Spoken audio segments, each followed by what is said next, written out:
Good morning. This is Dr. John Bennett broadcasting from Miami Beach, home of Neurosurgical TV. We have the pleasure of having another great speaker this week, Michael Arranz from Spain, and Juha is going to give the proper neurosurgery introduction. Good morning, Juha. Hello everybody. Welcome again after summer break. So we welcome Professor Miguel Arraez from Malaga, Spain. He's certainly one of the most important and well-known neurosurgeons of these times in the world. Professor Miguel Arraez made his medical training in Spain and neurosurgical training in Granada, Spain, and after that several fellowships in USA, also skull-based fellowship, and he has been now more than 35 years in neurosurgery. How to become a good neurosurgeon? I always ask this question. I never met a person who wanted to be a bad neurosurgeon, but to be a good or excellent neurosurgeon is more difficult. So you should train hard and follow the way Professor Miguel Arraez has done.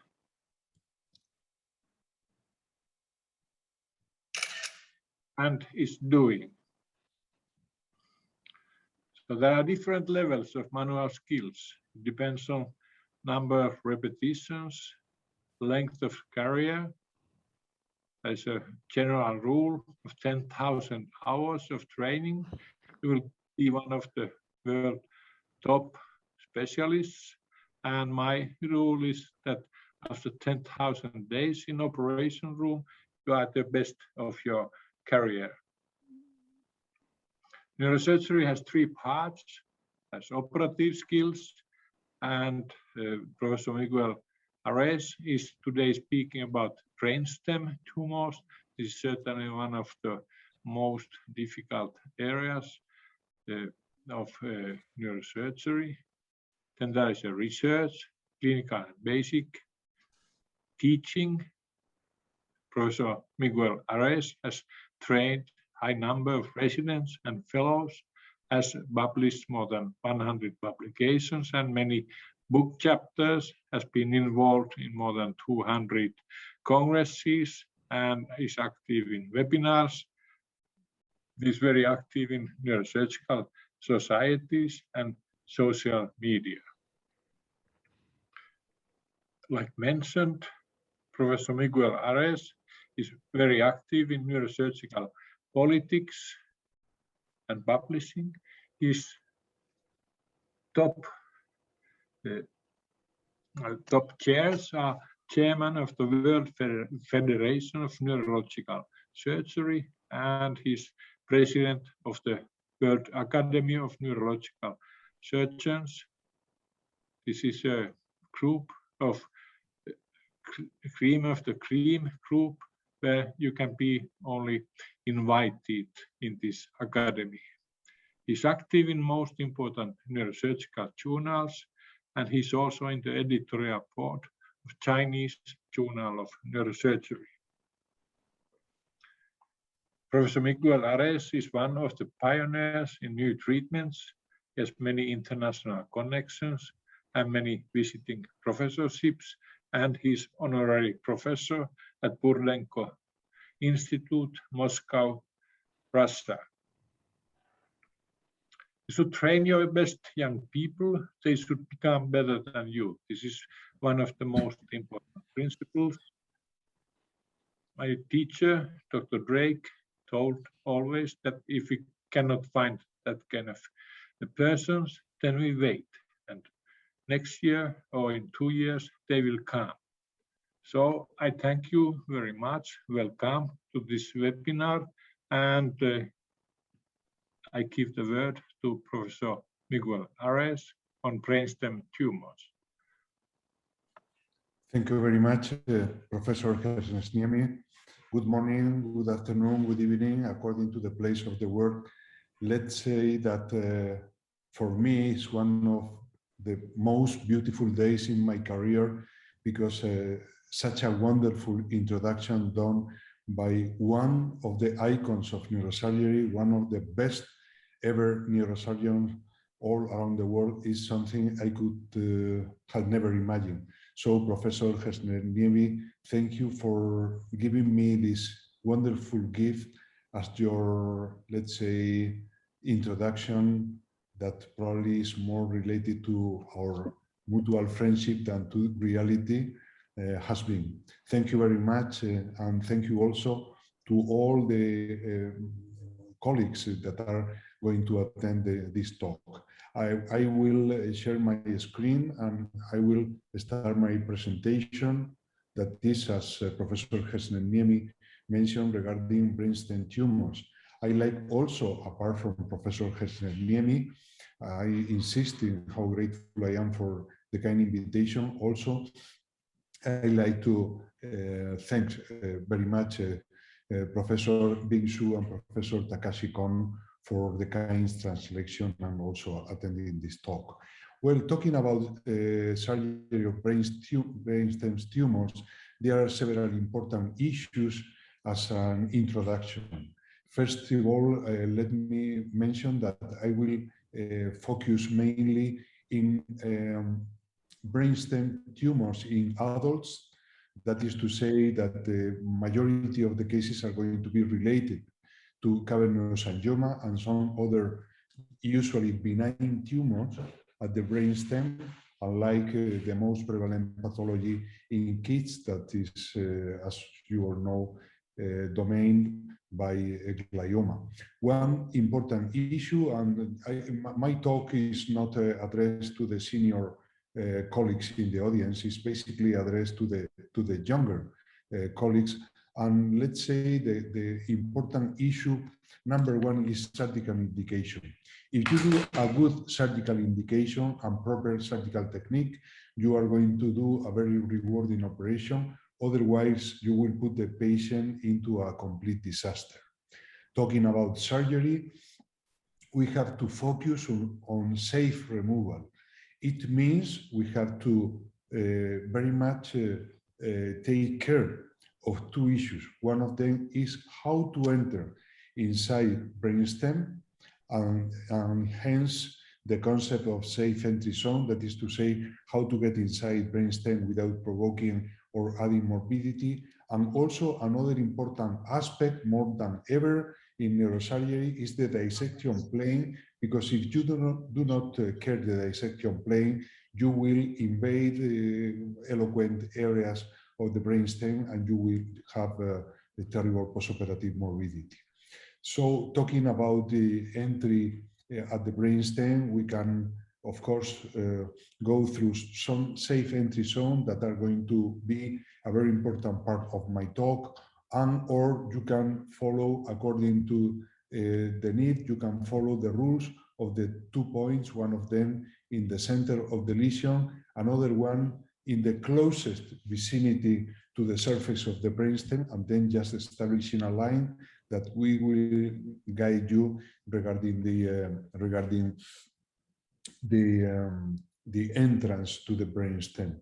As many of our cases will be cavernous angioma, we have to say that unlike supratentorial approach for cavernous angioma, once you have to get inside, not through a safe entry zone, a sulcus, but just entering the pial surface, you have to make some small hole and then elongating, trying to elongate the fibers and get inside. So brainstem cavernoma, it could be the robot sketch. Keep in mind that 1 out of 3 brainstem cavernomas are going to be at the posterior fossa and brainstem globally. Second, the bleeding is not very low, could be something between 0.6 and 5%, taking into account that once cavernoma has bled, the rate of further rebleeding is again 30%. Very important when managing the indication for surgery, the concept of hemorrhage. did the cavernoma bleed or not? We have to go to the concept. So we have to see not blood inside cavernous angioma, that is very frequently seen. We have to see blood inside and outside the cavernoma. And also from the clinical point of view, it must be correspondent with acute onset and or neurological deficit. This could be the combination of neurological findings and also radiological findings. Indication for surgery, basically cases with acute extralesional hemorrhage and or mass effect, repeated hemorrhage and progressive clinical deterioration. I think this is a very important slide for the youngest colleagues in the audience. Good indication for surgery. First or second symptomatic hemorrhage, according to the location, according to the size of the lesion, age of the patient, we have to move toward surgery at first bleeding or second bleeding. Recurrent hemorrhage is also a good indication. Lesion at the medullary region are life-threatening lesion. So very frequently, surgical indication is a good indication because you can save the life of the patient. Esophageal lesions are easy to be removed. Mass effect or impairment of consciousness means that the operation has a high probability of saving the life of the patient. Size over 2 centimeters, big lesion at the brainstem. And the last comment regarding cases of severe and progressive neurological dysfunction. This is more or less the outline for good indication in cavernoma surgery. But even more important to take into account bad indication for surgery, because as I mentioned before, maybe you put the life of a patient at a very high risk due to the operation for nothing, because indication is not appropriate. Patient with few or no symptoms, but indication for surgery. Usually this is also correspondent with a small and or deep lesion, difficult to be removed and very, let's say, prone to provoke postoperative morbidity, minor hemorrhage with rapid improvement of the patient, and asymptomatic lesion, mainly when the lesions are in the area below the fourth ventricle, because this is a very sensitive and very eloquent area at the brain stem, as we all know. Result of the operation. First of all, take into account that you have to plan the operation in order to completely remove the lesion, because if not, you have to take into account that half of the patients are going to have a hemorrhage.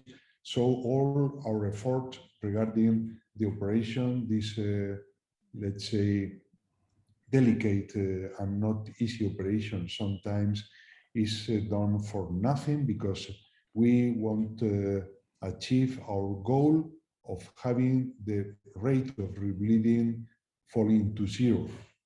If resection is complete, according to more than 45 studies, more than 700 patients, 85% of the patients are going to have the same neurological condition or even improving after surgery.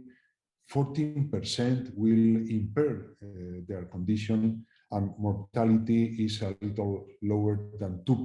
That is something that we have to assume in the context of the operation of brainstem tumors. So going to the issue of the surgical approaches, we have to take into account anatomy of the lesion. MRI is very easily giving the clue about the anatomical location of the tumor and the potential approaches, sometimes not only one, but several of them, and we have to make the choice of the best one. And after planning our surgical operation, we have to count on intraoperative monitoring. That is something including not only the classical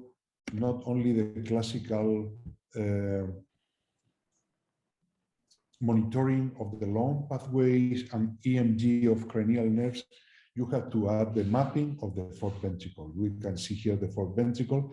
I like to thank Dr. Pablo González and his neuroanatomy group because they provide me frequently wonderful slides as this one you can see here.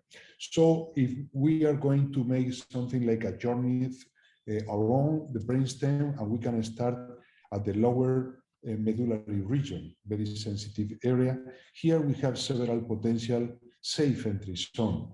We have, in the same way as we do in intramedullary spinal cord tumor at the cervical or thoracic spinal cord, we have the posterior median fissure. We have also the posterior intermediate and posterior lateral sulcus can be useful if the lesion is very close to that anatomical area. Of course, suboccipital craniotomy is very straightforward done, and you can see one of the example, lower medullary region, a young patient with sudden tetraplegia and respiratory arrest, MRI done in a very ultra early moment, seeing black spot. This is fresh blood, and in the same way as we do operate a spinal cord tumor, we can do this operation. I like very much this dissector. You have to protect the spinal cord, and particularly at the very beginning, you have to pay attention to the posterior columns, and the way you have to follow the principle of brainstem and any other location cavernoma surgery, that is to say, making a debulking and working, as you can see here, at the plane between the tumor and the normal tissue. And this is the way we just fortunately managed to completely remove the lesion, preserving anatomy. And you can see here the postoperative MRI, and the patient, since her initial situation as a disaster from the neurological point of view, fortunately in few weeks recovered and was discharged, walking and moving the forearms and breathing spontaneously, of course. And upper medullary region is even more critical. You can see one of the typical examples. This is a young patient with hemiparesis and dysphagia. See the lesion. The patient was managed in another institution conservatively due to the location of the lesion. But see what happened. That is something we see very frequently in cavernoma at the brainstem. 1 month after tetraplegia and respiratory arrest, you can see the growing of the lesion due to the bleeding. See this terrible image there, and the way you can go through the posterior intermediate sulcus. And I like to call your attention. This is a patient operated on just few days after the bleeding, when the patient was transferred to our institution. And see, after removal, this very nice plane, that is the plane we have to obtain, that is giving some idea that the normal tissue has been preserved. This is the postoperative MRI, quite satisfactory, and the patient, after that, improving little by little. We have another area at the medullary region that is not very easy. We are talking about the ventral medullary region, and we have only one safe entry zone. That is to say, one zone that can be open without adding morbidity for the patient. This is called the retroolivary sulcus, and this is more or less the anatomical location of this retroolivary sulcus, particularly located in between the exit of the 12th cranial nerve and the exit of the first cervical root. This is more or less. So due to that, you have to do frequently a far lateral approach, because you have to approach the ventral area of the medullary brainstem anteriorly. Now we are going to see a patient. It was a patient operated on almost 20 years ago. This is a patient with a tumor located at the anterior medullary region. Fortunately, the lesion was exophytic, as you can see here. So this simple approach was useful just to expose the lesion that was very easily removed. You have to count on any intraoperative tool that may help. And in order to have a look in that patient, we just took advantage of the endoscopic approach, assisted endoscopic approach. We are just seeing this image. It was dubiously some remaining tumor. And you can see here the postoperative MRI showing the complete resection, but those tubular images under follow-up. And if we move to the posterior, excuse me, because I'm going to move that downwards. Okay, if we move to the pontine region, and we start with the posterior pontine region, this is synonymous of going through the fourth ventricle. We have again midline as a very good offer for approaching brainstem. This is the median sulcus, but we also have a very well-known areas laterally placed that are the supra and infrafacial triangle areas or pericollicular areas that try to avoid the fibers of the 6th and 7th nerve that are very eloquent for the function of the patient. And according to that, if you plan to go through the fourth ventricle, take into account the need of mapping of the fourth ventricle that more and more has been incorporated to the neurosurgical armamentarium. Of course, we have to do a suboccipital craniotomy. This is a patient with a slow growing tumor. You can see here some areas of blood. This is a patient that, excuse me, this is a patient with intermittent and progressive diplopia. And this is the way you can expose the fourth ventricle. No safe entry zone because you have the whole fourth ventricle surface occupied by the lesion. And in that case, we have to follow the principle of debulking. And after debulking, we have to be able, this is as in any tumor in neurosurgery, and after that, you have to work in the area between brainstem and the lesion.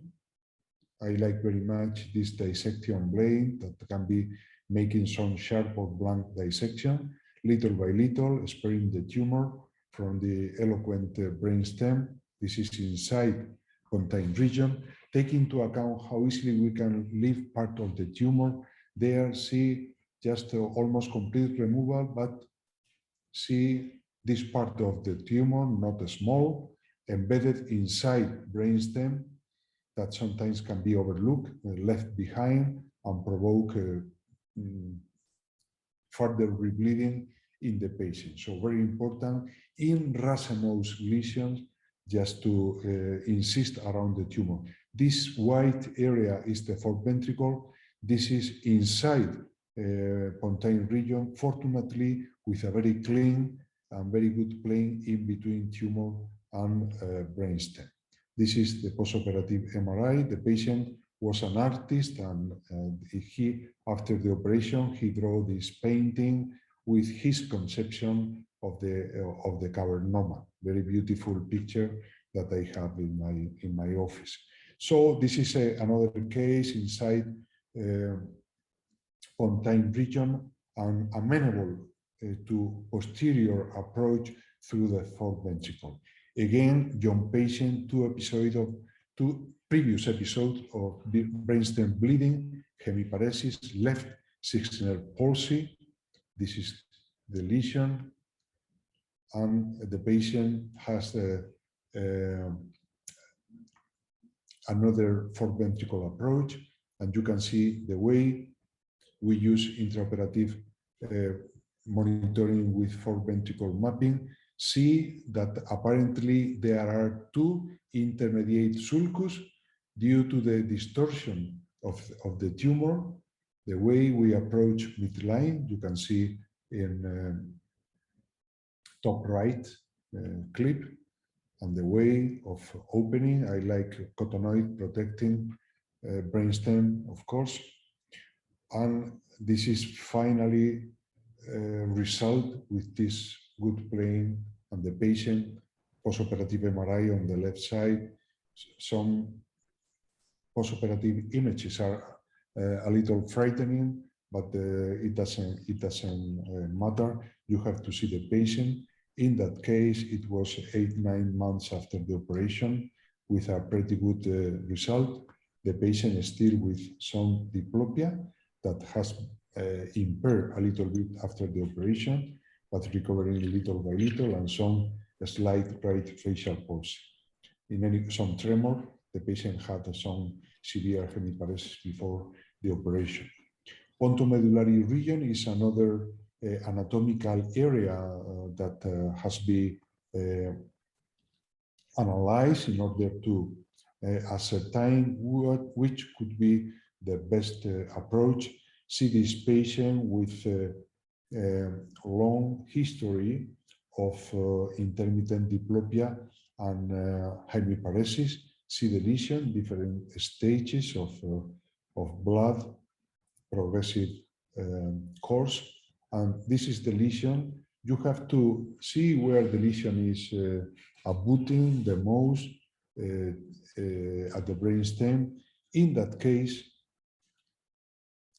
for ventricle, but also this is the location of the tumor. You can see here that is very close to the surface of the brainstem.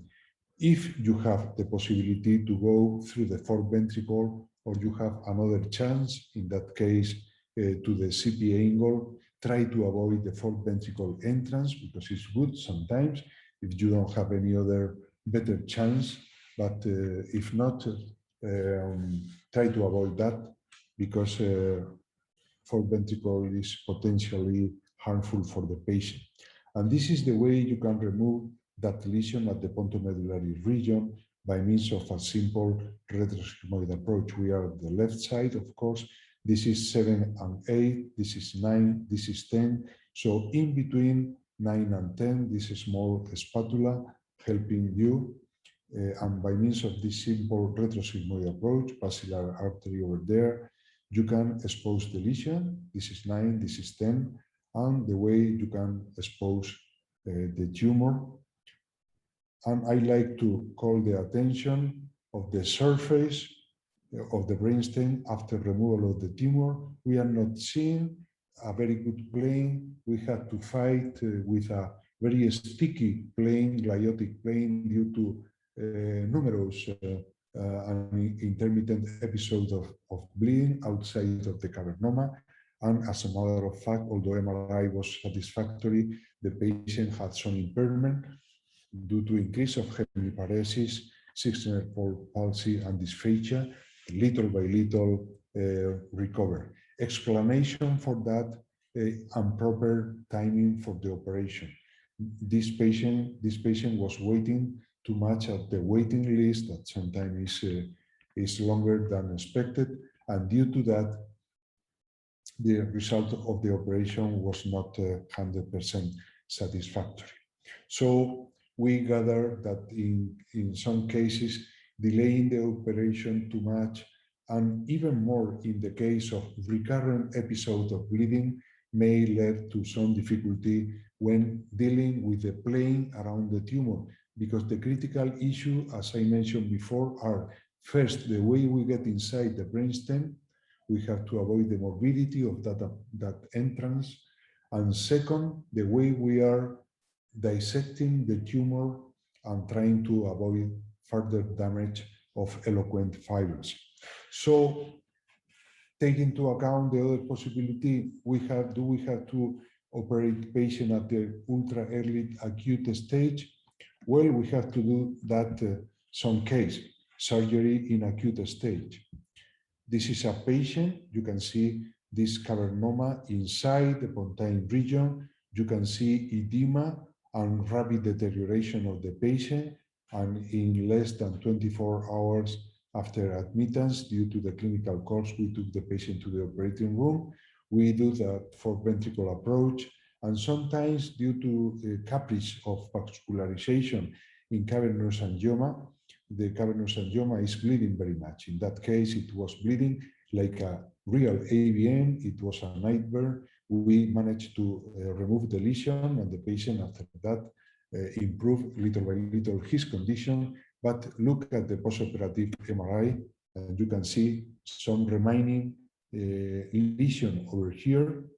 And this is something, apart from our humble experience, well described operation of cavernous angioma in acute state in bad neurological situation is not appropriate, because you will have more chance of harm provoking morbidity in the patient, and also you will have more chance to leave some part of the tumor behind. So not good delaying too much the case, not good operating at the earliest stage. What to do? This is another patient, 24 years old, diplopia. This patient was inside the waiting list after first episode of 6-nerve palsy. Young patient, after discussing with the patient and the family, I think that there can be operation for surgery. I think it could be judicious just to wait and see, because it wasn't clearly cavernous angioma. And well, finally, we decided to operate the patient. It was just right at the beginning of the pandemic. We have to transfer all our team to another hospital, only doing emergency cases and some very selected elective cases. And just 1 week before the operation, the patient was admitted to the emergency ward due to this bleeding, and 6 hours after, cardiac arrest, deep coma, and tetraparesis. This is the patient, and we had to operate the patient in an emergency basis, and through a simple retrosigmoid approach, we just managed to remove the tumor completely. But the patient, although coming back from her initial situation of tetraparesis and so on, is not yet recovered completely, although little by little improving. The operation was done 1 year after, and we just sent all the clot, 100% all the clot, to the pathologist. No cavernoma, no tumor, no nothing. This is something that sometimes we see at the brainstem hemorrhage. So just a couple of seconds to mention something about the best moment for operation in bleeding in cavernoma, brainstem cavernoma after bleeding. There has been several publications in the medical literature, but in summary, let's mention that something between the beginning and 6 weeks after the bleeding could be an appropriate moment. Of course, do not delay surgery too much. Of course, do not try to operate the patient in emergency basis unless the patient is in a critical condition. Just moving to other anatomical area, cerebellar peduncles, you can see this bleeding. It was a 16-year-old patient, several episodes of bleeding. You see the blood nearby for ventricle. Also, we see some blood near the CPA. Also, the venous anomaly that frequently is associated to the cavernous angioma. And of course, as everybody knows, we don't have to attempt to coagulate or remove. Several possibilities for that case: retrosigmoid approach, transcerebellomedullaris approach, foreventricular approach. Well, we just understood at that time that fourth ventricle probably would offer the better access to the greater volume of the lesion, and this is what we did. We went through the foreventricle. This is the anatomy. This is midline. We are just operated in prone position in some oblique way. This is midline, and the way foreventricle just helped us to identify eloquent areas, but the blood was just almost coming up spontaneously, and this is the way just we were sure that getting inside that point we would remove the cavernoma and the bleeding without much morbidity. Let's move ahead. And the way you can make some small opening and little by little elongating instead of cutting, and the way we just manage to completely remove the cavernoma.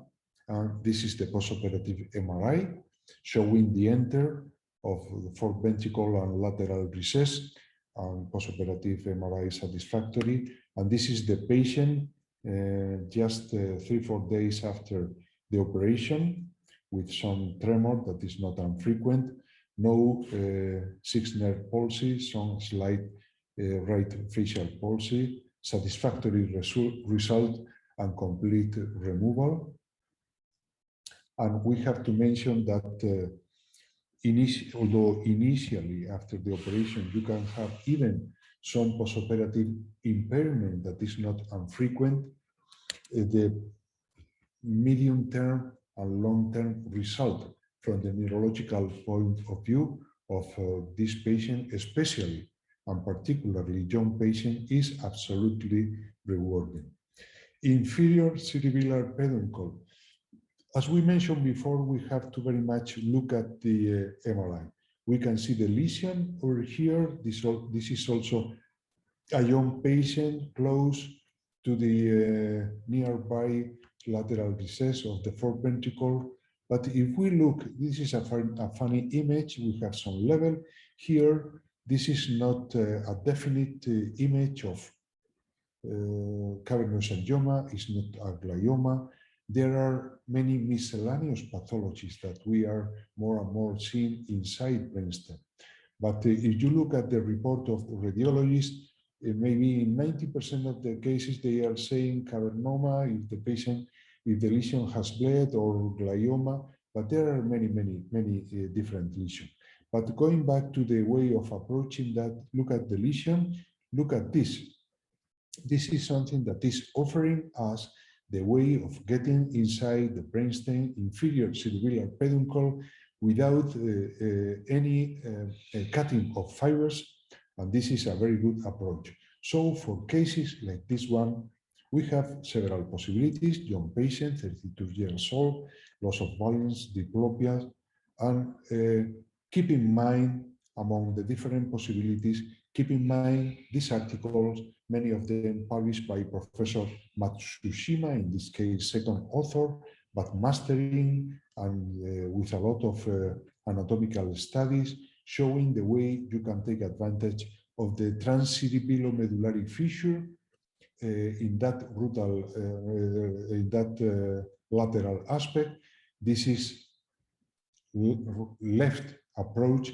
This is lateral recess of foreventricle, and the way you can expose, this is the inferior cerebellar peduncle that can be very nicely exposed by means of this anatomical route.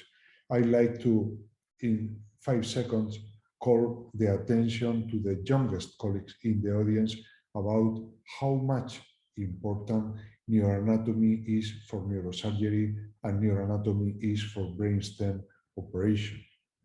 By the way, we remove the lesion. You can see the nodular appearance, areas of hemorrhage and fibrin, no tumor. No tumor in, so we remove the lesion, but no evidence of glioma or cavernoma or whatever else. So let's move to the ventral pontine region. Ventral pontine region has 2 safe entry zones. One of them is the so-called peritrigeminal area, The second one is the exit in between fifth and seventh nerve. And if we want to see why is this peritrigeminal and the exit in between fifth and seventh, just go to anatomy. This is an anatomical preparation of the 3D neuroanatomy group in Alicante. I like to congratulate them for the wonderful job they do, and see what happened at the lateral aspect of the pontine region. This is corticospinal tract, this is the fifth nerve, and this is the peritrigeminal area. If you see this axial view, you can see the corticospinal tract in this lucent distribution, and having just right beside the exit of the fifth nerve, the peritrigeminal area that sometimes you have to look for, because if you get inside brainstem through this peritrigeminal area, you will not damage the corticospinal tract. And to get there, we have several possibilities. We have the presigmoid approach, we have the transpetrosal, anterior transpetrous approach, and retrosigmoid approach. See several examples. This is another patient with cavernoma. See the close vicinity to the fourth ventricle. We have learned that fourth ventricle, if possible, should be avoided. And you can see a safe area. Anterolateral pontine region is very safe. Close vicinity to the fifth nerve, so peritrigeminal area is mandatory. You have several possibilities. This operation was done more than 10 years ago. At that time, I understood that this straightforward approach, presigmoid approach, could be the best way, and actually is a very good one. We are at the left side. This is the labyrinthine block. We have done the mastoidectomy, and we are about to see right spatula if lifting up the temporal lobe. The left one is reflecting cerebellum. We are just cutting tentorium. This is the classical presigmoid approach. Nothing new, but in that case, very useful for that operation. We are seeing the Dande vein complex that we are very capable of preserving because of very good anatomical field. You can see, we have seen the fifth nerve, of course. This is the fifth nerve, of course, and this is the way you can make this small opening, elongating the fibers and removing the brainstem cavernoma. I will move forward. See the postoperative MRI with FAT and the way you can get inside a brainstem lateral aspect of the pontine region through the peritrigeminal area.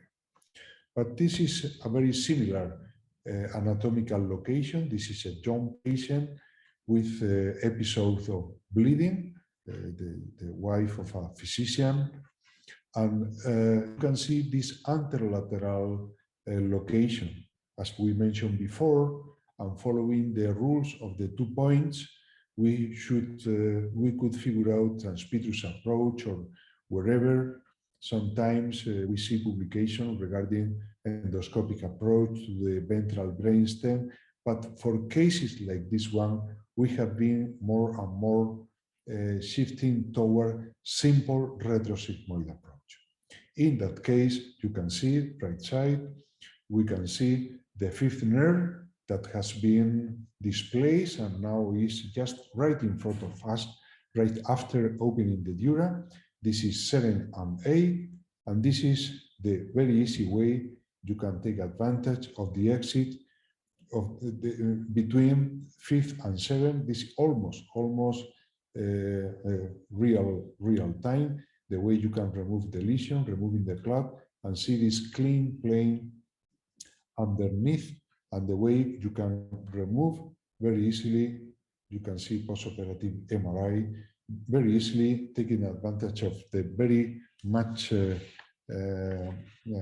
useful retrosigmoid approach, the way you can remove the lesion. This is another case. This is anterolateral region of the pontine area. This is a cavernomatosis. See another one. This is a long standing lesion, multiple episodes of the intermittent deterioration. See blood in different stages. Just imagine some difficult sticky plane, gliotic plane, and the lesion. But even in those complex cases, you can take advantage of the retrosigmoid approach and the safe entry zone in between the exit of the 5th and 7th and 8th nerve. This is the exposure, left side, sorry, because it was recorded in 3D fashion, so just moving to 2D had some distortion, but this is 5th nerve, 7 and 8. This is after complete removal. You can see right side, you can see this is with contrast enhancement. Apparently there is no tumor, and see the patient at the immediate postoperative stage 2-3 days after the operation. And this is the patient 6 months after. The patient is from outside Malaga, and the patient moving perfectly well the right side, smiling in a very good condition. So keep in mind retrosigmoid approach. Of course, retrosigmoid approach useful for anterolateral intrinsic tumor. This is a 14-year-old patient with left hemiparesis. See the lesion, clearly abutting, CPA, so very straightforward indication to do that removal. See the way you can expose this is 5th, 7, and 8 again, and the way you can very easily get inside and follow it by following, I mean, intraoperative monitoring and with judicious removal, trying to have a very satisfactory operation. This is with contrast enhancement, a pretty satisfactory removal. We had to stop when evoke potential just indicated impairment in the function of the patient. Last part of our journey, mesencephalon. We have several areas. Mesencephalon, to my understanding, is the most challenging area at the brainstem. Some other areas are very crucial, medullary region, but operation are from the, let's say, surgical point of view, are very easy operation. But mesencephalon is difficult to, you know, to be managed from the surgical point of view. We have only one safe entry zone, that is the lateral mesencephalis sulcus. We will mention something about that later on. For the anterolateral region, we have to do subtemporal approach or cranio-orbito-zygomatic approach, trying to have that direction.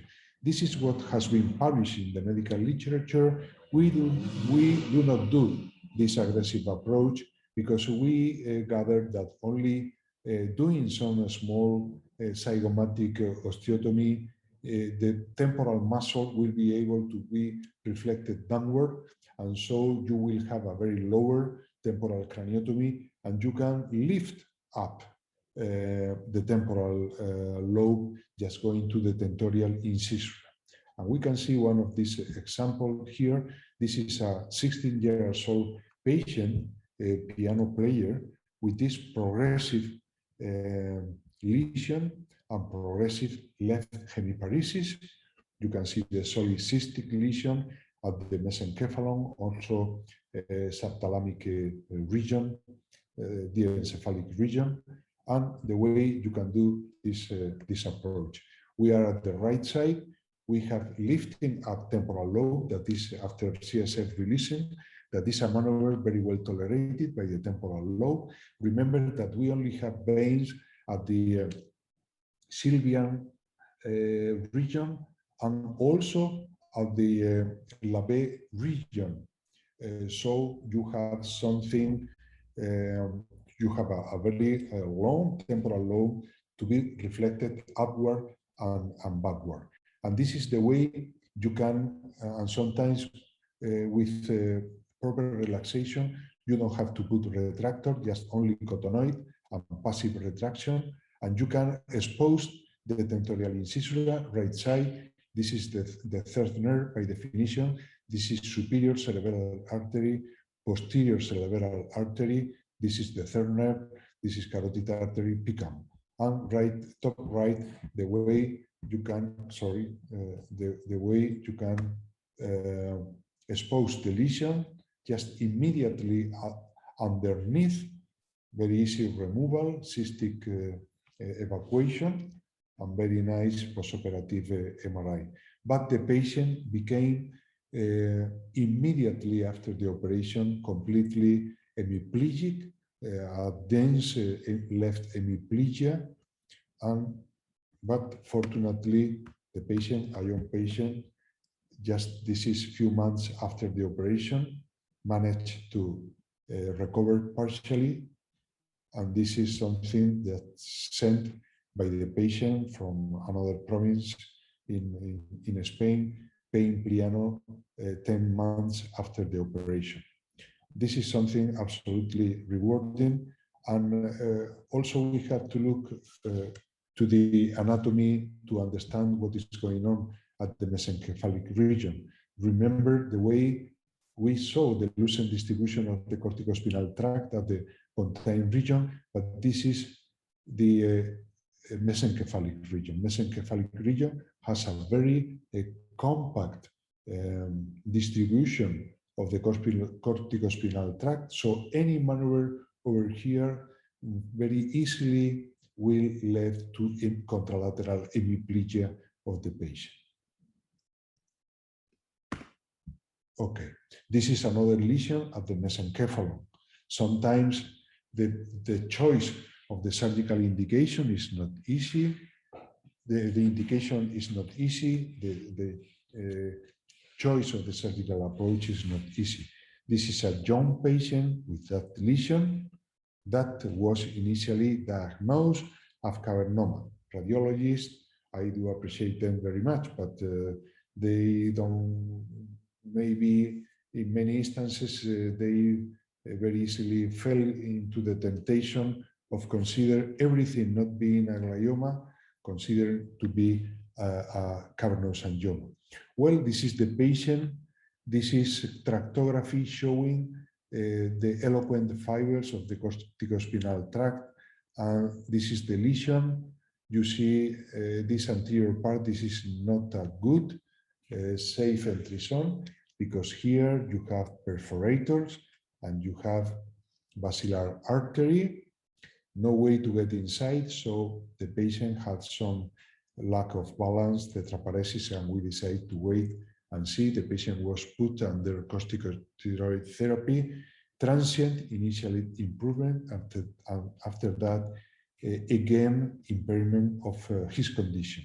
So we decided to go the operation, and in that case we just took into consideration the possibility of another safe entry zone.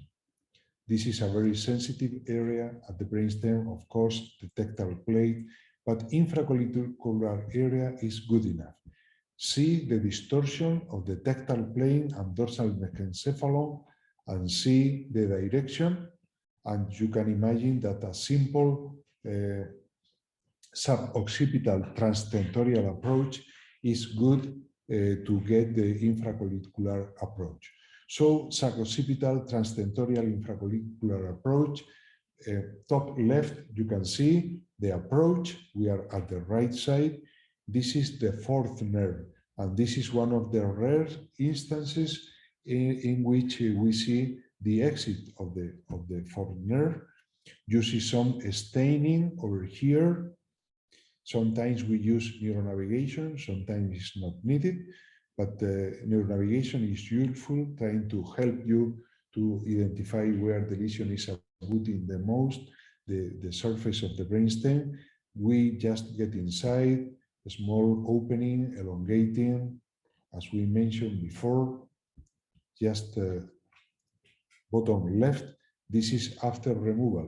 This is a very frightening view because after the removal of the lesion, very bleeding, very bloody, we just saw bifurcation of basilar artery. This is the bifurcation. So just following the lesion had completely transect the central region of the mesencephalon. Bottom right, you can see the lower collicular plate, just very much displaced, and the area and the general view of the operation. The patient unfortunately bled at the immediate postoperative period. We took the patient back to the operating room and managed to remove this clot. And this is the postoperative MRI. Mesencephalon seems to have disappeared. This is not like that, but this is removal, complete removal of the lesion. The patient improved little by little, but now is still with some disability because of lack of balance and bilateral third nerve palsy due to the initial situation of the tumor, bleeding, and so on. But interestingly, pathology of the lesion, melanocytic tumor, benign melanocytic tumor. And this is another example of how more and more we have been in favor of trying to remove, if you consider safe, the operation in your patient, or at least biopsy the lesion, because many of the lesions suspected to be malignant glioma and so on, so are different tumor, and in 1 out of every 10 cases, the lesion is not even a tumor, it's a granulomatous lesion or infectious disease, and so on. So, tectum of the mesencephalon, just very easy to be removed. This is the same approach. We use the cerebellomesencephalic sulcus, again, occipital transtentorial approach. This is a 60-year-old patient with intermittent but progressive episode of diplopia. See the location of the lesion. We can see the approach through the left side. You can see these vessels that gives explanation sometimes why some indolent cavernoma is bleeding in some recurrent and or intensive way, because sometimes cavernoma has a huge vessel, as you can see in this case. And this is the approach, and very easy removal in toto, very clean, plain underneath the patient, postoperative MRI, nice, and the patient at the immediate postoperative period with some limitation of the upward gaze that the patient had before the operation, and recovering little by little, very satisfactory. And dear friends, this is the last part of the journey to my mind, one of the most difficult areas at the brainstem. This is a lesion that is not located at the anterior mesencephalon, is not located at the tectal plate, is located in a very difficult area that is the tegmental mesencephalon. It's difficult and is worrisome. Why? Because the approach is not always easy, and second, this is a very sensitive area. We have here the internuclear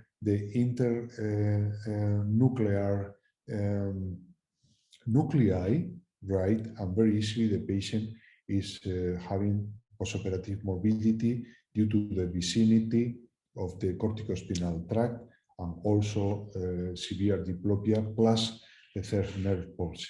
Well, let's see how to approach that. Just there is only one way to have a safe removal.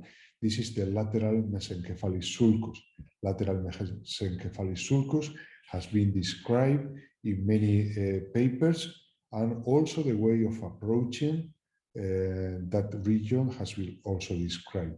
This is one of the most attractive publications by the group of Professor Spessler, Extreme lateral supracerebellar infratentorial approach, in that case, making a comparison among different possibilities of osteotomy. To my mind, the basic and the rationale of this approach is doing an infratentorial supracerebellar approach. You have to expose the transverse sinus.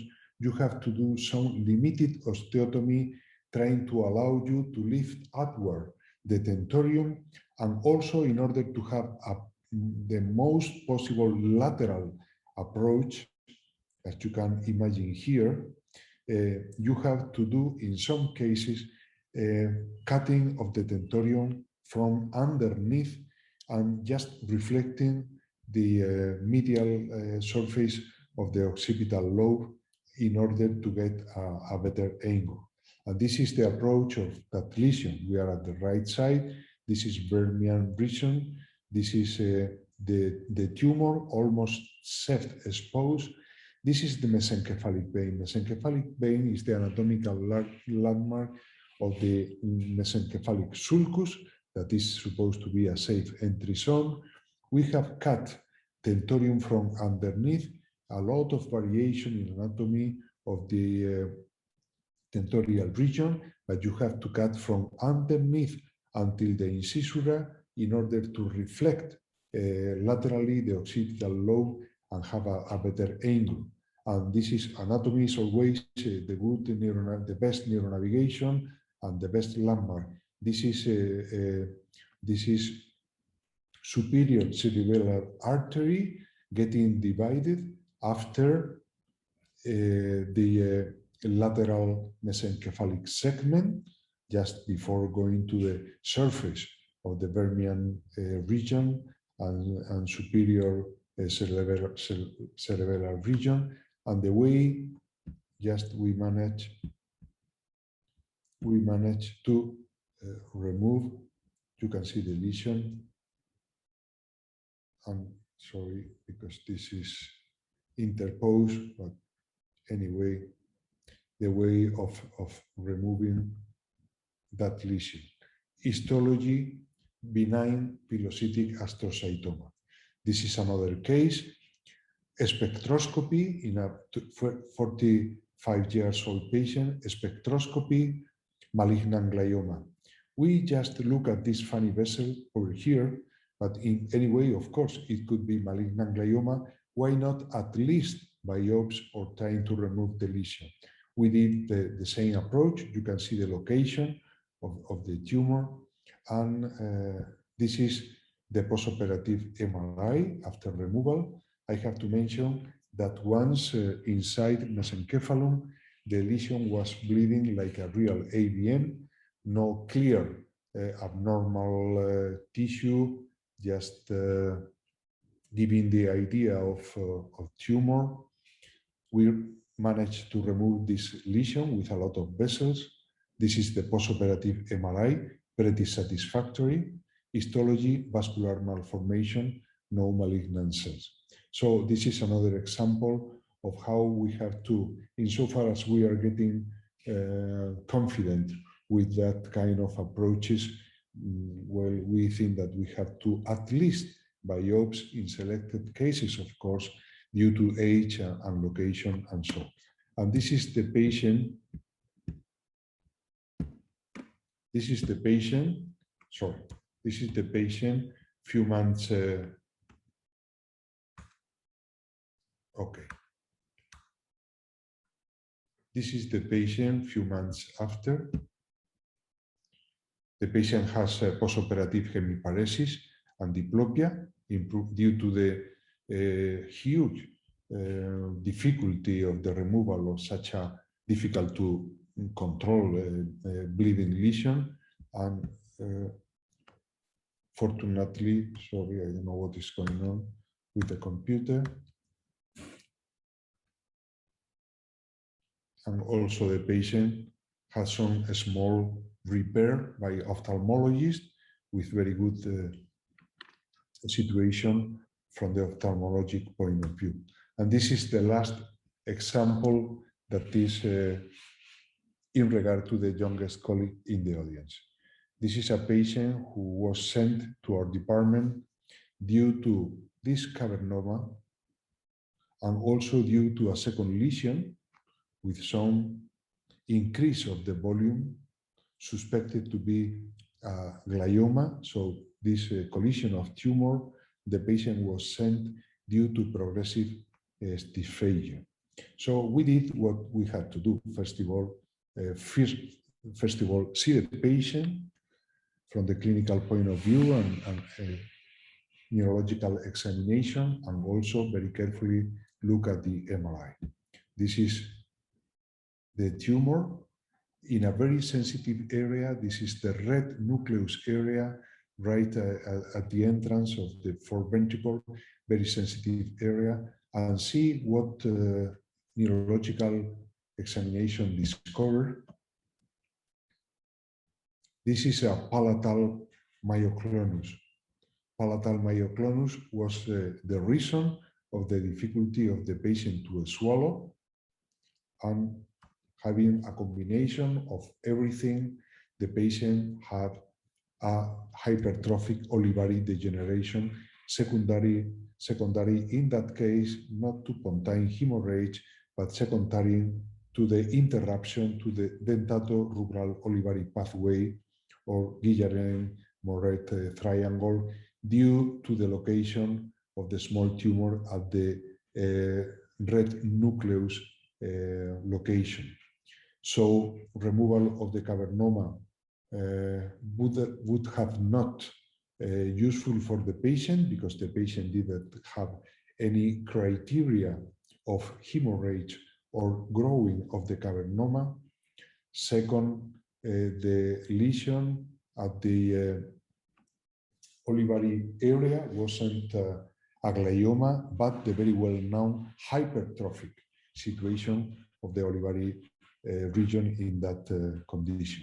So my final comment is that before making any decision, before any surgical indication, you have to very much look at the clinical picture of the patient, neurological examination, radiological evaluation, and overall and comprehensive and careful, let's say, selection of the patient.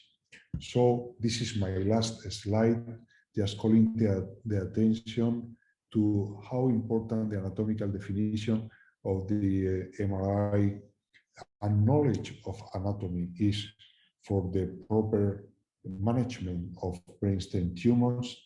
Second,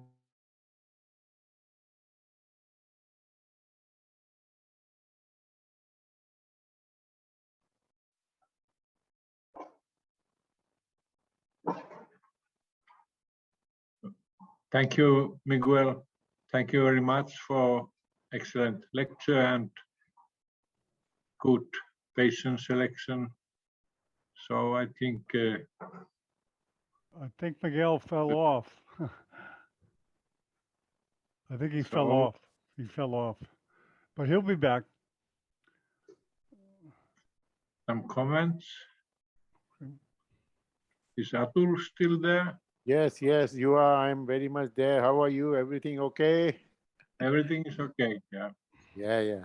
So Miguel is not. He fell off. Fell off means what? He just. He'll be back. He'll be back. Okay. Carry on, Atul. You want to comment? Yeah, yeah. So Miguel, I hope you are listening. But that was a fantastic, beautiful presentation of a very complex subject. And as far as I'm concerned, you see, there are no safe areas in the brainstem. Everything is unsafe. Everything is critical. You take an incision and you can create a disaster.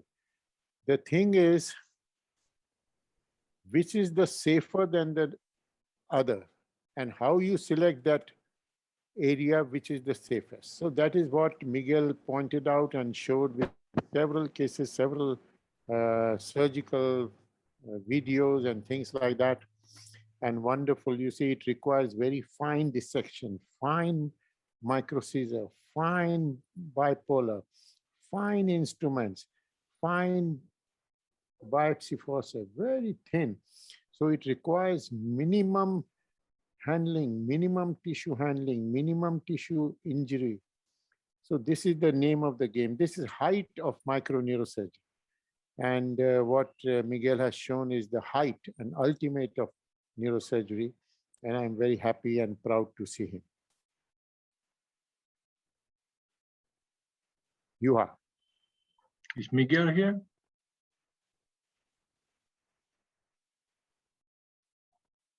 Is Miguel here? I cannot see him. No, I don't think he is, not yet. So why don't you just carry on, Yuha? Are there, in the chat box, are there questions? Big Harshad had one. Harshad, do you still have a question? Harshad Parekh, a neurosurgeon from Mumbai. Yeah, I asked one question. Excellent lecture. And Professor Miguel has shown various approaches of different parts of brainstem. Wonderful demonstration. I just had a question of timing of a surgery after the bleed from the cavernoma in brainstem. Whether you subject them immediately or you wait, and if you wait, how long you wait?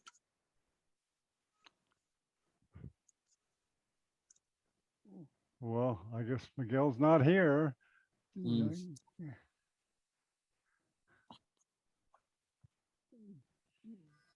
Can anyone else answer that question? Can I try to discuss this issue? This is yes, a very please do. Yes, Atul. Yes, Atul. Yeah, Harsha. See, cavernomas has been quite a difficult tumor to operate. And in the brainstem, it is very important to identify which cavernoma should be operated and which some cavernomas right inside the brainstem can be, you can have a little bit conservative approach also. Absolutely. As far as the tumor bleed is concerned in cavernomas, you see, it does not make an emergency. Like you don't have to operate in the night of this. This is not an aneurysmal bleeding. You can hold on.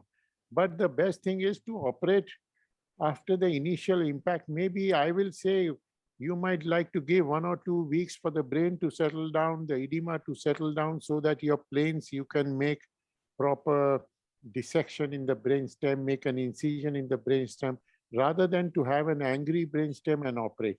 So it is not an emergency, but it may not be a good idea to wait for more than 1 or 2 months and, subject the patient to risk if the cavernoma is in the accessible zone.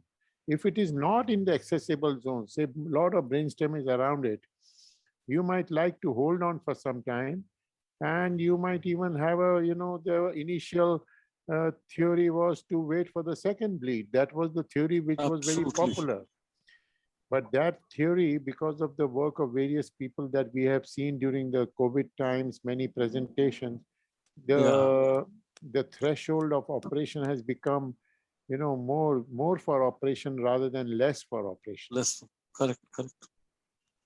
That's what we are observing, and we don't know the rebleed incidences of the cavernoma, when it is going to bleed, whether it is going to bleed or not.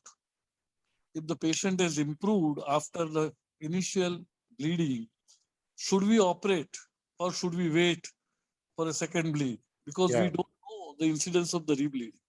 The other thing is, Harshad, you have a cavernoma, you have the bleed, and you remove the lesion, the recovery that you will see, the recovery from, as Miguel was showing, from unconsciousness, from tetraplegia to consciousness, the recovery from deep unconsciousness to full consciousness is the most remarkable thing that you see in neurosurgery, in particularly after surgery for cavernomas. Like there's a cavernoma, bleed, unconscious, all kind of deficits, hemiparesis and all. You operate and you find beautiful recovery. So the brainstem is quite a, it gives quite a, you can dissect it, you can incise it, you can manipulate it. It is not that it is a no man's territory. So that fear regarding brainstem has to be a little bit dwindled or, little bit put down, particularly in lesion like cavernoma, because the recovery rate is so beautiful and so quick and so, gratifying. Good, good, good. Nice. Thank you. Okay, more comments, questions from the panel? The other thing where, which is very important in cavernomas is to find out where the cavernoma is surfacing on the brainstem. I think that is a very critical point. If where it is surfacing, you attack that part. Even if that part is little bit, you can think that it is not a safe zone or not a safe zone, but the point where it is surfacing, you can just have a very fine dissection in that area, open that area and work around the cavernoma. I think that surfacing point has to be very critically analyzed on various MRI images, and that can be a point of entry. Okay, I think Professor Mohammed Jaharji has a question. Go ahead, Mohammed.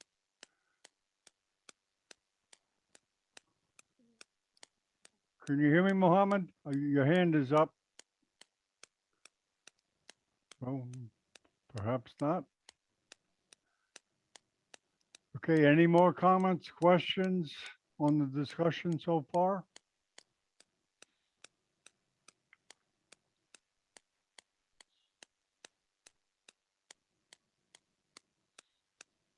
Let's see here.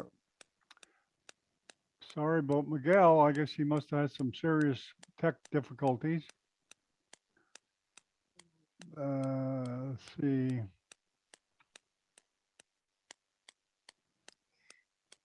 Okay. Yuha, everyone's being quiet today. Yeah. Okay.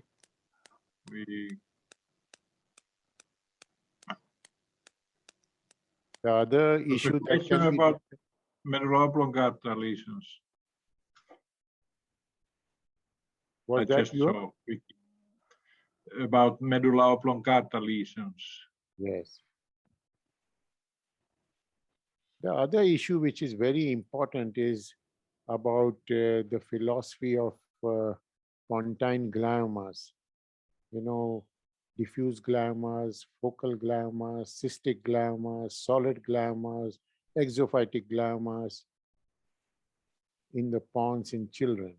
Which one are the thing which is amenable to surgery? Why surgery? Why not no surgery?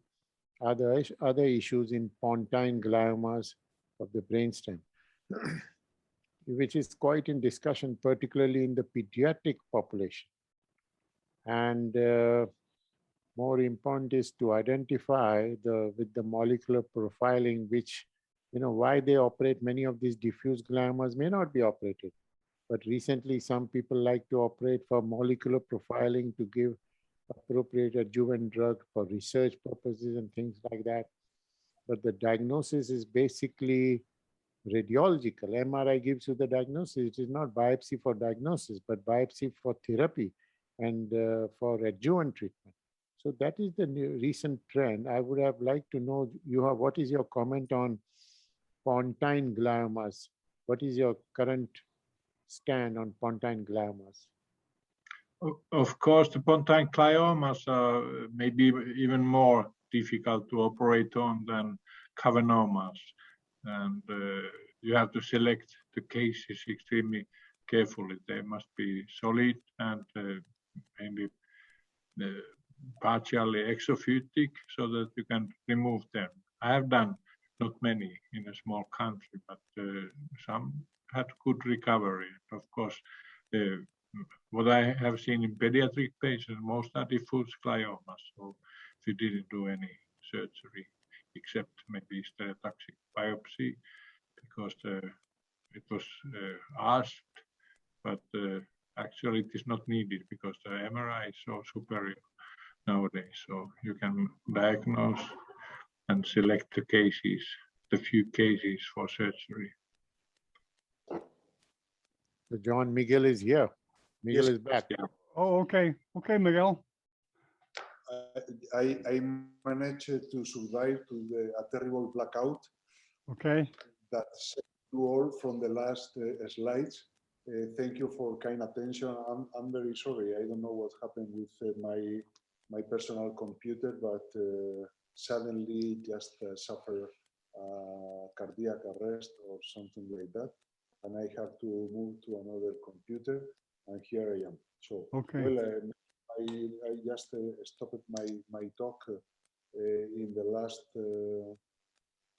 last slide, just emphasizing the importance of first anatomy, safe entry zone, surgical technique according to the pathology, and also taking into account the classical skull-based approaches, because we all like very much endoscopy and so, but this is for the youngest colleagues in the audience, that we have to keep in mind the classical skull-based approaches for lateral, sigmoid, and so, because sometimes are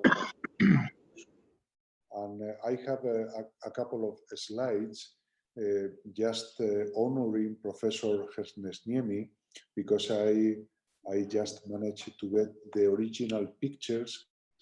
In the last occasion, he visited Spain and he was awarded by the highest scientific institution in our country, in Spain, that is the Ramón and Cajal Academy. Ramón and Cajal, as you know, was the pathologist who more than 150 years ago, let's say, described for the first time in the world the neuron, and it was credited with the Nobel Prize. So this high person for us in Spain as scientists, and his academy, the academy of his name, just awarded Professor Hestniemi with this the highest scientific consideration in our country. So thank you at that time for coming to be honored by this distinction, and of course, congratulations. And I don't know whether there is time for one or another question or whatever you want to do. Sure, we have time for questions. And you have questions of Miguel? There was still discussion about the timing of the surgery. Okay. What is your point and thinking, practice? Miguel, I will like to ask you one question. Sure. One is, of course, timing of surgery. You can answer that is another question. I want to ask you, you see, we talk of safe entry zones, and of course, that is very important and absolutely critical to identify with very extensive anatomical studies and reading and seeing and all those things, safe entry zone. What is your concept of surfacing of the cavernoma? Like if it is some images showing that it is surfacing on a point which is not exactly in the safe zone, what would you change your direction, or what is your strategy in those areas? Thank you very much, my dear Atu. Well, I think that talking about cavernoma and brainstem, there are two ways of approaching the cavernoma. If the cavernoma is abutting the surface of the brainstem, this is where you have to enter. You see, because this is the way you will create less morbidity. So if the lesion, irrespective of the location, if the lesion is abutting the surface, it means that the lesion itself did make the route for the removal. If the lesion is underneath and there is some layer of brainstem, you have to see very carefully the location of the tumor, and then you have to try to take advantage of the safe entry zone. So safe entry zone only in cases where the cavernoma cannot be seen through the surface of the brainstem.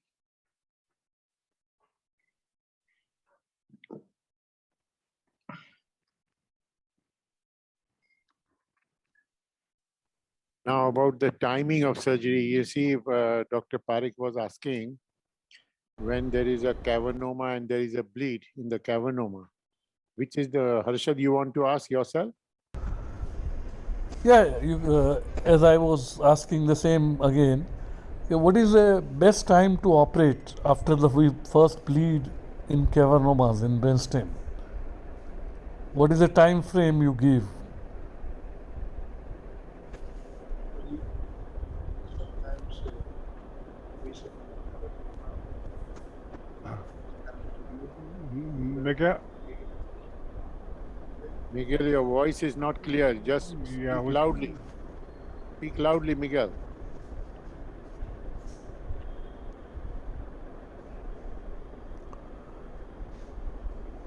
yeah, turn off your mute and turn it on again. Turn it off and on. There you go. Try it again. Try it again. Okay. Now better? Yeah, that's better. Stay close to the mic, please.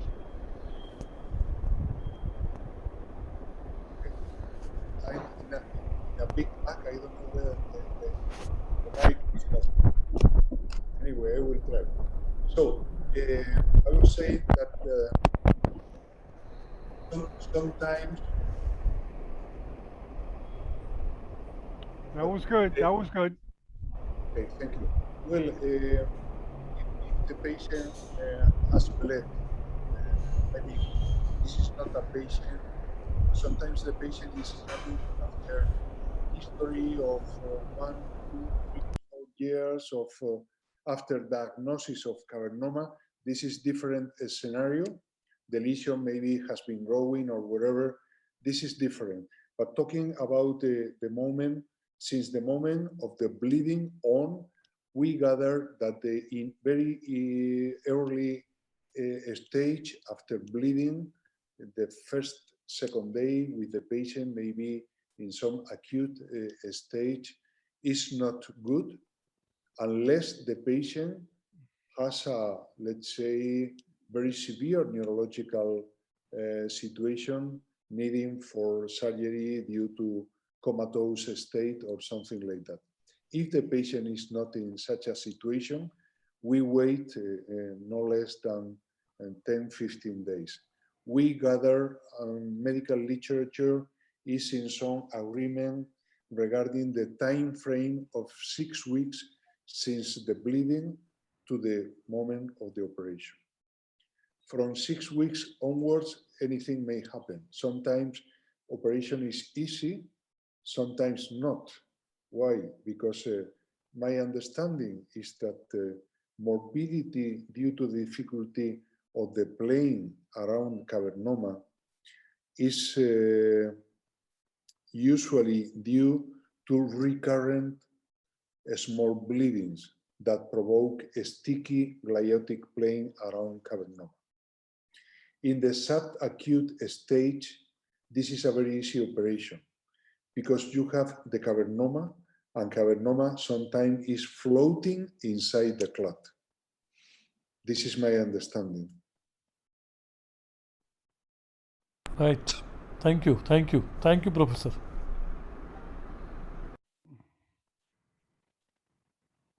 Okay, more comments, questions?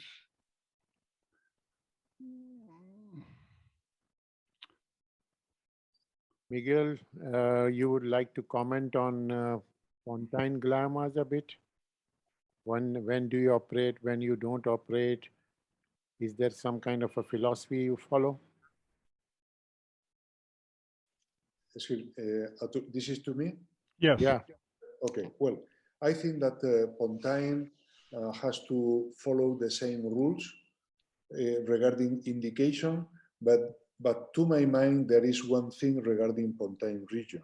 Usually, pontine region is the less dramatic because the volume of the brainstem is absolutely is almost double that at the mesencephalic or medullary region. And second, if you have the chance of having the lesion anteriorly, that by definition is anteriorly and laterally either side. Operation usually can be done through simple retrosigmoid approach and getting inside between exit of 5th and 7th and 8th. That is a simple retrosigmoid approach and very straightforward approach and operation. So pontine region, to my mind, is the least, is provoking morbidity in less degree and is a very rewarding operation. I'm more, let's say, unhappy about indication at the mesencephalic region, more worry about the mesencephalic region due to potential morbidity and technical difficulty. I'm more, let's say, worried second regarding medullary region, that is an easy area to be approached, but with potential morbidity, of course. And third, in the degree of difficulty and worry, I would put anterior lateral, by definition, anterior pontine cavernomas or whatever tube. Dr. Miguel, congratulations for your wonderful lecture.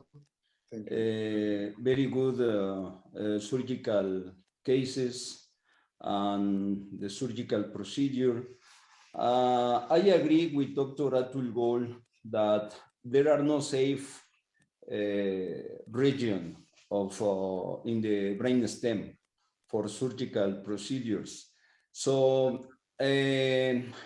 what I have seen is that there is a very rich anastomosis between the veins of the brain stem. So have you ever coagulate some veins in the brain stem in order to improve the surgical procedure? Well, usually I know how much you expertise in vascular anatomy, and I love your lecture on vascular anatomy of the spinal cord. Well, but regarding brainstem, I think that the main veins are not, let's say, let around or are not inside. We have, of course, the dandy veins and some other big veins, or the veins you can find when trying to approach a brainstem through the infratentorial approach and so. But I'm not much worried, and I do not see big veins or worrying veins, let's see, around brainstem. I mean the PL surface. Just inside, of course, usually you don't see anyone, but in case, just in case, you can see the so-called, before maybe years ago, venous angioma, now so-called venous anomalies, and we try to preserve that because this is some belief. I don't have too serious of patient with preservation, without preservation of the venous anomaly around cavernoma.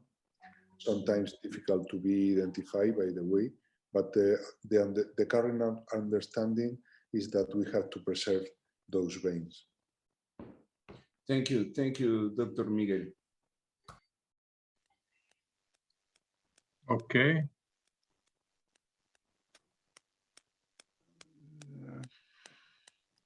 Some more questions, comments? Me, please. Go ahead. Okay. First of all, congratulations for the lecture. They are stunning. In my personal practice, the most difficult points have been sometimes about approaches.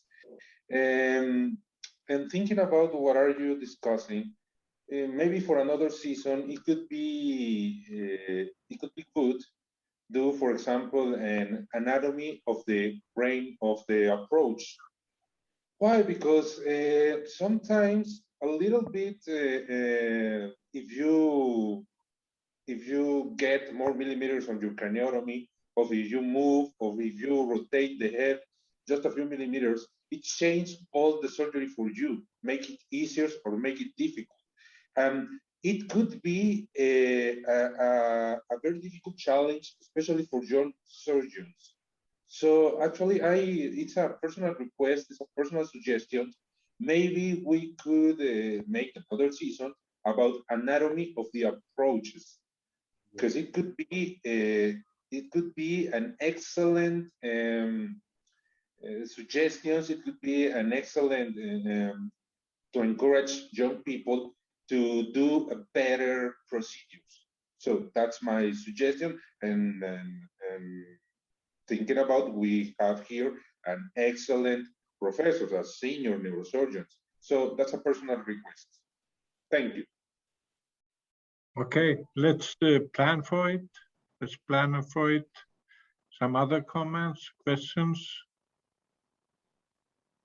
If not, then we wrap it up, like John is saying, and I thank you, especially, of course, Miguel Ares, then Yun Liao for translating in Chinese, and Takeshi Kon in Japanese, and all the attendants here. For Atul, of course, good discussion like always. So next week, next Friday again, we will meet Professor Shape from Jordan. He's speaking on falcotentorial meningiomas. So have a good day, good evening, night. Okay, Juha, thank you. And let me just show you a conference that actually you're speaking at in a couple of hours. Let me see here. It's tomorrow. It's tomorrow. My part is tomorrow. Oh, okay. This is very good. This is very good lecture. So for the last comment here, this discussed the approaches in this webinar. The approaches are discussed. So please join that. Okay, very good. Very good. Okay. Okay, we'll see everyone next week. Thank you very much, everybody. Okay, bye-bye, everybody. Thank you. Thank Bye. you for joining.